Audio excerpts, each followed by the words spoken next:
Hey, what's going on everybody? It's your boy Blue and welcome back to another video. Whether you're thinking of picking a new main for Shadowlands, it's your first time jumping into World of Warcraft, or you're just thinking of creating an alt, I'm here to tell you that Druids just might be the spec for you. Today I'm going to be going over 5 reasons to pick Druid, and these are going to be reasons that are going to transcend your typical reasons. These aren't going to be, anything about damage numbers. This isn't going to be about rotation because we all know that those things are going to change eventually, right? These are 5 tried and true reasons that are going to be consistent with the Druid class. Before we get into it, guys, leaving me a like on the video really does help me out on the channel, and subscribing will help you to not miss out on any new content. But without further delay, these are 5 reasons to play Druid in 2020. Let's get right into it.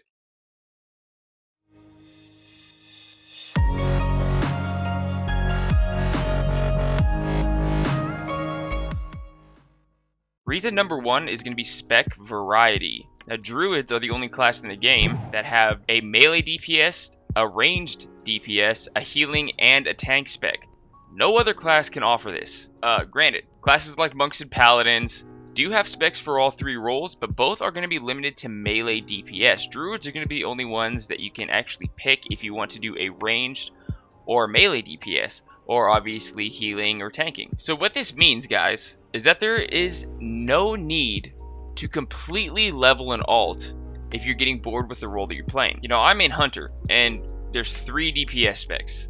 They're all ranged. Okay, survival, sure, it's melee, but I'd venture to say it's more of a hybrid. But getting back to the point, you're not going to have to create an entirely new character and level it all the way up to the level cap just to be able to play a different role. Granted, you will have to get your appropriate gear.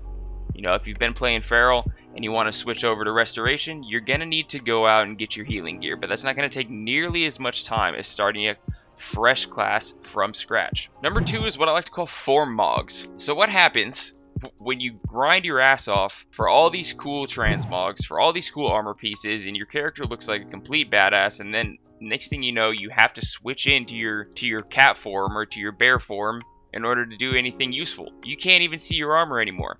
Well, that's where this comes in. So there's actually a couple ways to change the appearance of your Druid forms. The first one's going to be glyphs. Now, there's glyphs for all your different forms, right? I'm going to mention a few of them because those are the ones that are actually stand out. But Fandral's Flame Scythe, or by using a toy called Fandral's Seed Pouch, it's going to change your cat form into this fiery cat form. It's unlike any other look that we have in the game. You can also use the Burning Seed that can be picked up in Firelands. For bear form, you got the glyph of Ursol's Chameleon. Basically, it just changes the color of your bear form to be random instead of always, depending on your skin color. If you're playing Restoration spec, you can use the Tome of the Wild's Treant form to change yourself into this kind of weird, skinny, spooky looking type of tree instead of the base tree model. I like both equally, but a lot of people, and it's up to you. And that's the thing, guys, with this, is that there's ways to customize the way you look besides your transmog. So moving into travel form, the glyph of the cheetah will change your travel form into a cheetah. Glyph of the doe will make your travel form a doe.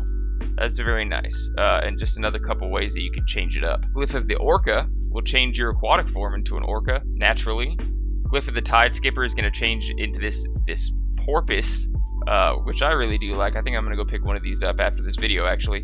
And then glyph of the dolphin, a little bit more simple, still cool if you like it. And then for your flight form, it's called glyph of the humble flyer. It just changes your flight form into an armorless flight form. This one doesn't work for high mountain taurens though. And lastly, your moonkin form. If you're playing balance and you don't like the big, the chicken as they call it, you can use something called the glyph of stars, and that's what I'm using on my druid. And it's going to change your moonkin form into this astral, transparent, blue version of your current humanoid form. And I think this look is super cool, and just another way to kind of change it up. So that's it for glyphs and toys.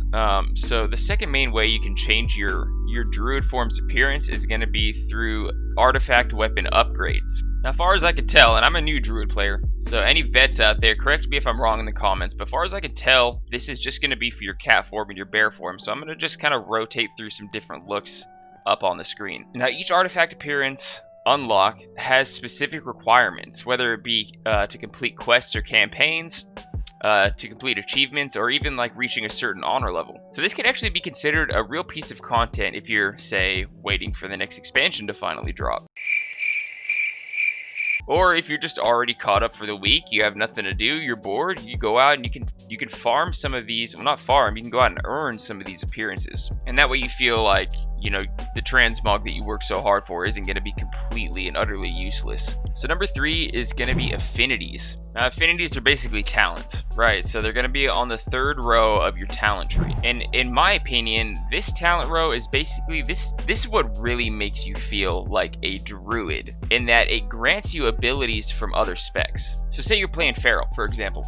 You choose Balance Affinity, you're going to gain some extra ranged DPS spells. And as a passive, it's also going to increase the range of all your abilities by 5 yards. If you go with Guardian Affinity, the tank spec affinity, you're going to get a passive called Thick Hide, reducing all damage taken by 6%. And you're also going to learn a couple of defensive abilities, including Frenzied Regeneration, which is basically a heal, and Iron Fur, which basically increases your armor. And then if you go Restoration Affinity, you're going to get not only a variety of healing spells, but you're also going to get the passive Ysera's Gift, healing you for 3% of your maximum health every 5 seconds. And if you're at max health, it's going to actually heal an injured party or raid member, excuse me. So, and if you're not playing Feral, if you're playing any other class, you can also pick Feral Affinity, which basically grants you, you know, again, skills and abilities from the Feral spec, and it's also going to increase your movement speed passively by a certain amount, depending on your spell power. And this is pre-expansion. Shadowlands is coming in just a couple months, and I know that they're changing around exactly which abilities are going to be granted to you via each affinity. But the point is that you get access to spells from different specs, resulting in more build customization, utility, and overall druidness. And so number 4 on the list is going to be utility. And kind of going along with the last point is that no matter what affinity you pick, all of your druid forms are going to be useful for each spec. So no matter what spec you're playing, you're going to get reduced fall distance from cat form, right? If you get booped off a cliff and you can't change into your travel form, switch into your cat form, right? That's going to significantly reduce your fall damage. And not only that, the cat form also is going to give you the prowl ability, which is just another invisibility, right?